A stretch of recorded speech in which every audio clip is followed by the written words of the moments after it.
Alrighty, so let's make a basic compound interest calculator using Python. Alrighty, so let's make a basic compound interest calculator. Okay, so before we start making the calculator, let's like talk about what do we need to make like a basic compound interest calculator. So we need something like, I don't know, like the money that we get, that's called a principal. We'll need like time, like the amount of years. We're going to be needing rate too, so like the percent. So yeah, let's like make a variable for this. So I'll make a variable called principal, PRINCIPL. So my principal equals to, I'll set it to 0, and then I'll make a variable called rate 2 and set it equal to 0, and then one for time and set it equal to 0. Okay, so what's the next net we need? You guys remember we learned about the while loops. So yeah, let's like use the while loop. So I'll make a while true loop. So while true means while my these statements or these variables are is set to 0, while that's true, I will print something. I won't print something. I mean, I'm going to reassign my principal variable. So PRIN. I will reassign my principal variable to, let's see, to a user input. The input could be something like, I don't know, enter a principal.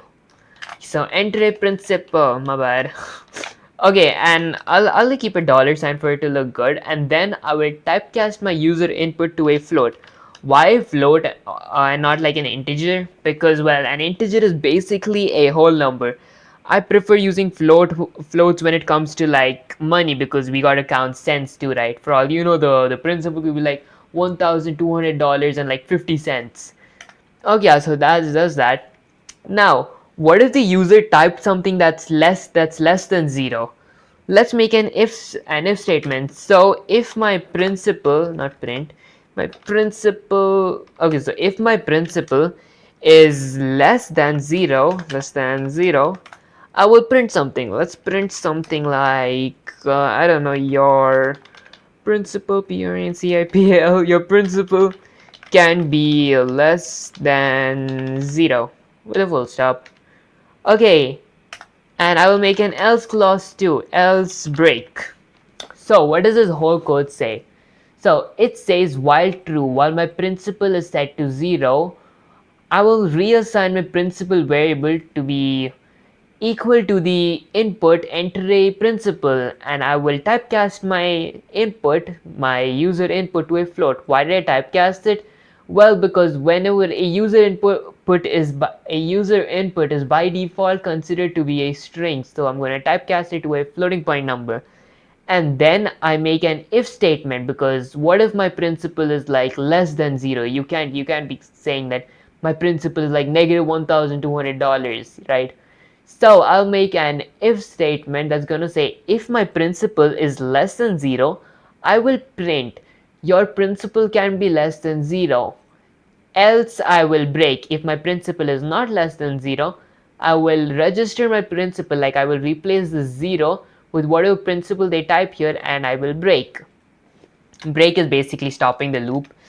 And next you could like go through the struggle of typing this whole thing here, like while true, but this time with rate. I will reassign my rate variable to be equal to the input, uh enter a rate, and I don't know, maybe specify my rate is going to be a percent. So yeah, so like enter a rate, and then the same thing that I did with that, like with my principal. If rate is less than 0, I will print something like your rate can't be less than 0. Okay, and then did I full stop? Yeah, I added a full stop. Guys, this tiny reason, that's why I'm going to go to the second method too. First, let me just complete this, else I will break. Okay, and why does this have an edit here? Well, because I didn't typecast this to a floating point number. Well, I mean, you could typecast it to an integer too, because I mean, no, a rate could be like 3.5%. Yeah, never mind. It needs to be a float, guys. Okay, so why did I have, like, what was the next easier method? I could just like control C, copy, and like just paste this here. That would make things so much easier, and just change this to time, and like change that to time, and maybe change this. this thing to, I don't know, in years, and change that to time time and like change that to time. Okay, there you go. That was a much easier and more accurate way. So like I could have forgotten a dot, a full stop. I mean, that's not like it's like a huge problem. It's like a minor problem, but yeah. Okay, so what's the next thing we're going to be doing? Now we'll have to calculate the total balance. So let me just add a component, type something like CALCULATING. So like, I don't know, calculating compound interest. Okay, calculating compound interest. Ignore my typo real quick.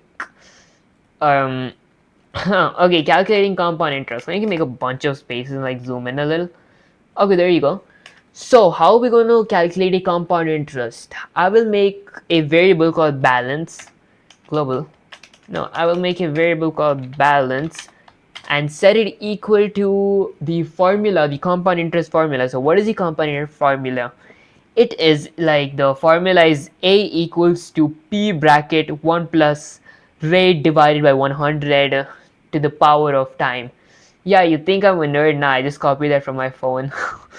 Okay, so how do you write the formula here? So I will type my principal variable, and then I will add a parentheses, type 1 plus my rate divided by 100, and I will go outside, and either I could add to the power of time, although you could use a power, but you need to even add this thing here.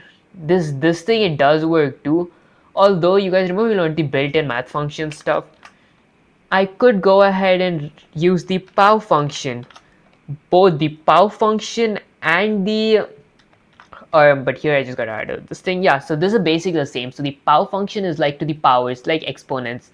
Even like 2 asterisk is like it's still to the power, okay? And yeah, this multiplication sign is important in regular math. If there is just a parentheses and like a number before the parentheses, it doesn't matter. Here it does. You need to specify it with a parentheses. Is that an extra space? Yeah, it was. Okay, I will actually make like one more variable called interest, int or est. Why am I making another variable called interest? Guys, my typos are they're awful. Okay, so I'm making an interest variable so you know how much interest you got. So the way you get an interest is just you type your balance minus your principal. So balance minus principal gives you the interest. Okay, my throat's killing me.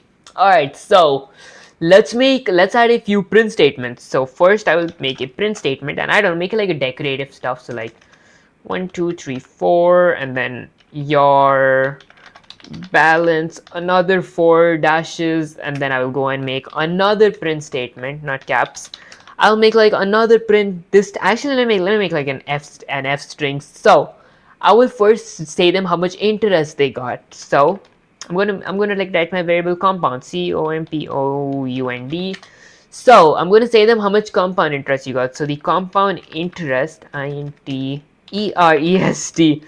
So the compound interest, and I will like, you can like just control C and like control V this here. So that's your compound interest. I'll add like a unit of currency here, dollars, and then okay, here there are two things that you could do. First thing, like I'll get to that actually in a bit. I'll make another print statement, print here, and then I'll add an f string, and this time let's go with your total balance. So your total balance in time is my years, so time years is I will add a unit of currency and a curly parentheses, type my balance variable. So yeah, there's one tiny change we'll have to do, but I'll get to that in a bit. Let's run the program. Okay, so entry principal, let's go with -8. Well, your principal can be less than 0. What if I go with like 3,400? 2,400, fine, that's fine. Okay, and then it's like enter a rate. I'll go with like -3.5%. Your rate can be less than 0. Okay, fine, I'll go with 3.5%. Then enter a time. Let me go with -98 years. Your time can be less than 0. Let me go with, I don't know, like 6 years. Now if I hit enter, it's gonna say your balance. I got the interest that I got was $550.21. Your total balance in 6 years is $2,950.21. Well, this was the stuff that I was about to talk about. It's like, why are there so many decimal numbers? You'd just rather typecast the whole thing to an integer, right? Wrong. You guys remember the built-in functions in Python? There was a function called the round function, right? So you could use the round function here and like round it, go here to like two decimal numbers and do the same thing here, like round and round, comma 2. You could do this. So if I were to go and type 2400 and like 3.5% and 6 years, now you're going to get two decimal point numbers, much cleaner, right? Well, yeah, I mean, this works. There is an easier way to do this. So like it's a real easy way. Okay, hold up, just delete that, delete that. Okay, you guys remember about the format specifiers, right? So let me just zoom in a little. Basically, to use the format specifiers, just type :.2f and do the same thing with my balance :.2f. So what does this say? Let me actually go with my time. I mean, time is just going to be in years, right? Okay. So it's good. The :.2f basically means like after the decimal point, I just need two floating point numbers. After the decimal point, I just need two floating point numbers. So if I were to run the program, let's run it like one last time, okay?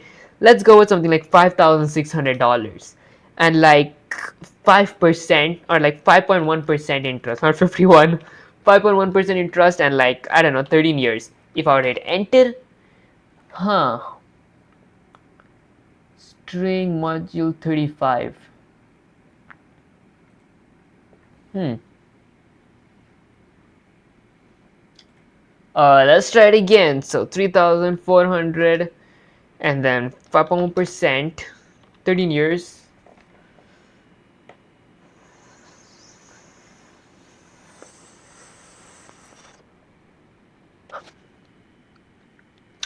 Oh, okay. So I forgot to remove the comma 2 from here. My bad, guys.